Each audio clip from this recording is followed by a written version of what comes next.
আজকে আমি খুবই পুষ্টিকর একটি সবজি মিষ্টি কুমড়ো ভাজি করে দেখাবো।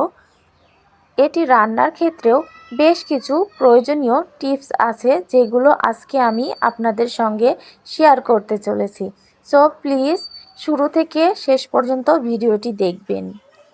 মিষ্টি কুমড়ো ভাজার জন্য আমি এটা মিডিয়াম সাইজ করে কেটে নিয়েছি, মানে বেশি মোটাও হবে না চিকনও হবে না। এবং সাথে ফোড়ন দেওয়ার জন্য জিরা, কালো জিরা, শুকনো মরিচ, রসুন কুচি, পেঁয়াজ কুচি নিয়েছি। এবার কড়াইটি গরম করে পরিমাণ মতো তেল দিয়ে শুকনো মরিচগুলো ভেজে নেব। এবার জিরা ও কালো জিরা ফোড়ন দিয়ে রসুন কুচি দিয়ে দেব এবং একটু নেড়ে চেড়ে পেঁয়াজ কুচি ও কাঁচা মরিচ দিয়ে একসঙ্গে একটু ভাজা ভাজা করে নেব। পেঁয়াজ রসুন ভাজার সময় অবশ্যই ঘন ঘন নেড়ে চেড়ে ভাজবেন, নইলে একপাশে পুড়ে যাবে।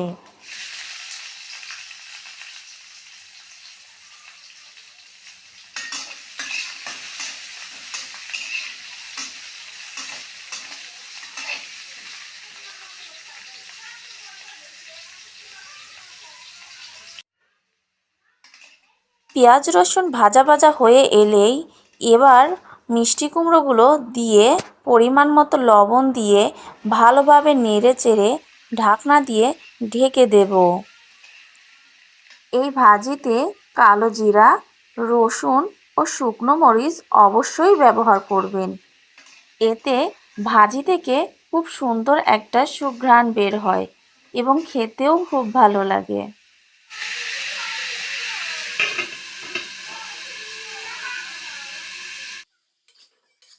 মিষ্টি কুমড়ো ভাজি করতে অবশ্যই কড়াইয়ের ঢাকনা ব্যবহার করবেন এবং দ্রুতই ঢাকনা সরিয়ে ভালোভাবে নেড়ে চেড়ে দিবেন।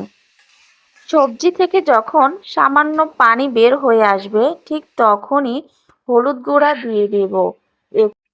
হলুদ গুঁড়া পরিমাণে অবশ্যই কম নেবেন, কারণ যে কোনো কালারফুল সবজিতে হলুদের পরিমাণটা একটু কম নিলে কালারটা খুব সুন্দর হয়।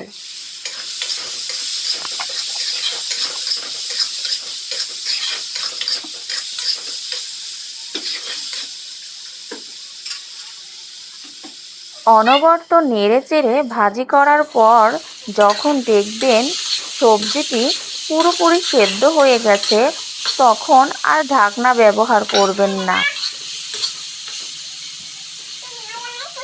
এবং ঘন ঘন নাড়তে থাকবেন এবং এক পর্যায়ে যখন সবজি থেকে তেল ছেড়ে দিবে এবং নিচে লেগে যাওয়ার মতো হয়ে আসবে, ঠিক তখন চুলাটি বন্ধ করে এটি নামিয়ে নেবেন।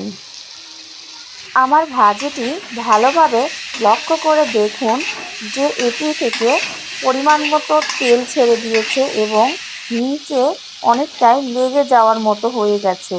তো আমার ভাজি কমপ্লিট, এখন আমি এটা পরিবেশন করব।